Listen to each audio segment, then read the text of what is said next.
name's Marty. I'll be going over some queuing stuff and how it works. Under my queue tab, I just only have tickets assigned to me. I'm a resource on these tickets. We're going to add some tickets to the queue and take a look at it after, because the tickets with a resource will be ordered in the order that the date and time on the ticket. So if you have a ticket scheduled for 5 o'clock, it's going to be at the bottom. And if you have tickets in between with different resources with times on it, they'll show appropriately depending on the time. If you have tickets just in queue, we'll be able to reorder them. So we have different ways of adding tickets to queue. You can use the queue button here. You can select multiple tickets and add them to queue in here. You could drill down on the ticket and add it to queue here. You could also change the status. If you have a queued status, changing that status will also add it to queue. So you have a workflow rule that changes the status of a ticket to queued, and that will add it to queue. Adding tickets to queue, it could also be removed from queue. Now that ticket is not in queue. We're going to add it back to the queue, and it's going to ask me to choose a type, because there's certain targeting rules that I have that are targeting based off of choosing the type. You could also do subtype and item as well, but we're just going to stick with type right now. I'm actually going to ignore it and click close, and it still adds it to queue. It's using the default rule. So you're always going to have at least one rule. And that rule, your default rule, is what it's going to use if no other rules apply to that ticket when you add it to queue. So your default rule could be something very simple, like this one. It's targeting on board team. So anyone in this help desk team is going to add it to queue. These are all the people it assigned it to. You can go into your targeting rules and see this is the default rule. You cannot change the ticket matching. You could only do it, use the queue targeting. So again, you could do it off a company team. You could do it off a board team. I mean, keep it simple. All your teams are set in ConnectWise. Your board teams, your company teams, and your roles. And the reason they asked me for the type is because I have another targeting rule right here. And it's doing it based off a type. If I set that type to server, then it would do it off the company team. I chose not to, and it just used the default rule. You could move tickets to the front of the queue, to the back of the queue. If I come in here, it's targeting 6 members. These are the 6 members on the help desk team. I could come in here and remove people. Maybe Amar is busy and Chris called out sick. It still has 4 people in queue. If I close this, you get this icon here that indicates not all members are included. If I come back here and add those guys, that little icon goes away. You also have the ability to switch to ticket view in here. Click on that. There's the ticket view. Click back. There's all the queue stuff. All right. Let's create some targeting rules.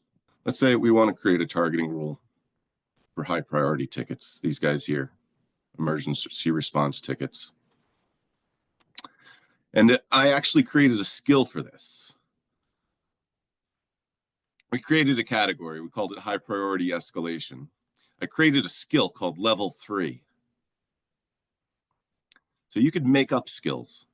Level 3 meaning my guys that are, considered level 3 engineers. You could also create skills, based off of SonicWall or, Azure or Office 365. And it gives you the ability to choose whether you're, beginner, intermediate, expert, advanced. You could also choose whether you're certified or not. Either way, back to the targeting rule. Let's create one for high priority. So we're going to come in here. We're going to click add rule.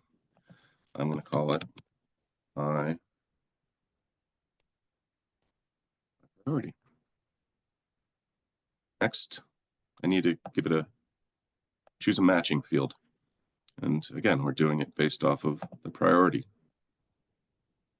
You can do it based off of whatever you'd like. And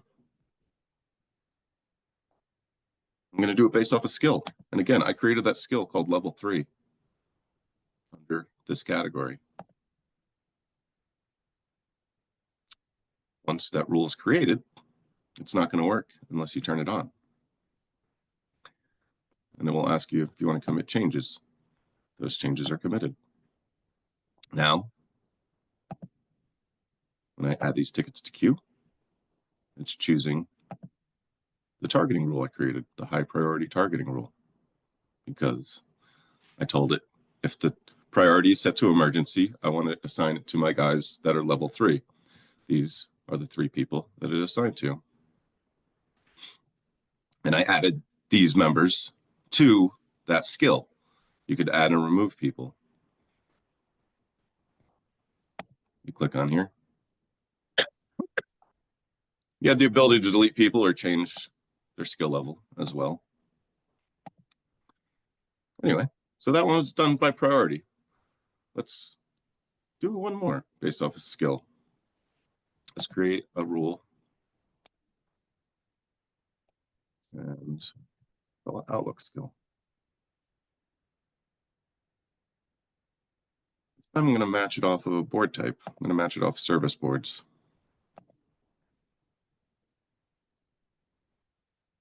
And I'm also going to choose a skill.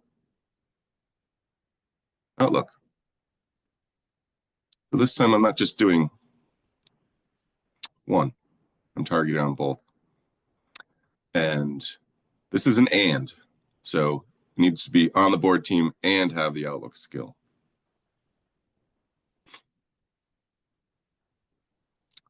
Again, you need to make it active. Commit changes. It assigned it to the help desk team with the Outlook skill. I also chose these because I created that rule. Now, why did it change these? Because your targeting rules have orders. You see the Outlook skill is the first rule it's going to look at. This is the second rule. And it can go all the way down to the default rule. I'm going to reorder it. I'm going to move high priority back up to the top. What does that do? Switches these back to the level 3 skill.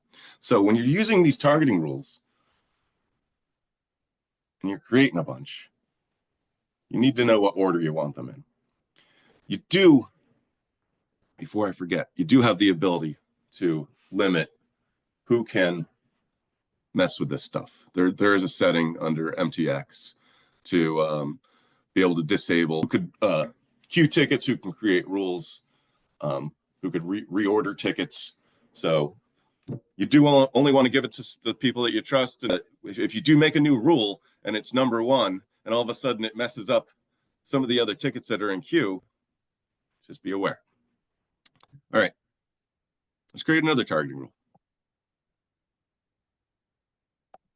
This time, we're going to do it based off of company. And again, we're going to choose service. Team. Make it active. All right. Switch those. Let me just reorder that one. Mess that one up too. All right. It's asking me to choose the type because maybe if I choose something like Office 365, there we go. Yeah, this one too. All right. If I go over to my queue now, it looks a lot different. This ticket's scheduled for 10:30. It's 10:16 Eastern. Therefore, it's at the top. And you can see these other tickets that I had a resource on have moved around because this one's scheduled for a few hours from now. This is scheduled for the end of the day. I cannot move these tickets. You see these icon here? That means you can move the ticket around. The ones that you're a resource on, you cannot move. Let's say this ticket here, I want to make sure it gets taken care of next. I could slide it up here. Now it's the second ticket. Let's say this ticket here, we don't need to work on for a little bit. You can move it to the back of the queue. So as these tickets get worked on and engineers grab them, they'll disappear from my queue. You could always add it back to the queue if you need to, or you could just take ownership of the ticket because you're the one that started working on it.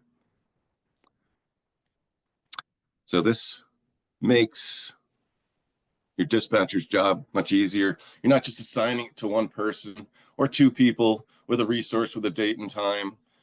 You're adding it to queue, and you could have people work out of queue. If you do want to start queuing tickets and using targeting rules to make it easier to assign tickets to people, it's a good way to do it. Or you could actually create a team in here. That's a skill. You could use the teams, the company teams and board teams in ConnectWise, but you could make your own in here, you know, based off of what your dispatcher or your service manager or whoever's scheduling the tickets wants to do. Also, when you do add skills and add someone to a skill, they may get prompted. They will only get prompted once per day. And it will say, maybe you add someone to a bunch of skills, and then tomorrow they come in. MTX will give them a pop-up at some point and say, hey, can you confirm this skill? Maybe it's, are you certified in Sonic Wall? You're an expert. And they say, yep, I confirm that I have that skill and I can handle working on Sonic Walls. That will it's just to check on the skills for that particular technician. In regards to spectators, because when this is in my queue, I'm not actually getting emails on this because I'm not a resource in any way, shape, or form. But we do give you the ability to assign the targeted members as spectators as well. If I click on that now, and if you don't know what a spectator is, it's a resource without a date and time. So if someone emails on this ticket, I will actually get notified because I'm a resource on the ticket now. It's still in my queue, but I'm also a resource on that ticket. So keep that in mind as well. If you assign someone as a ticket owner, then it's out of other people's queues because that person is the owner of the ticket. And you can see it actually removed the skill or the targeting rule here. If I click on here, you can see it's using this rule right here. But if I go in here and actually change, you can see it was manually set by Marty because it's not using a rule because I removed two people. What if I want to use the rule again? I can click reset to rule and it goes back to using that rule.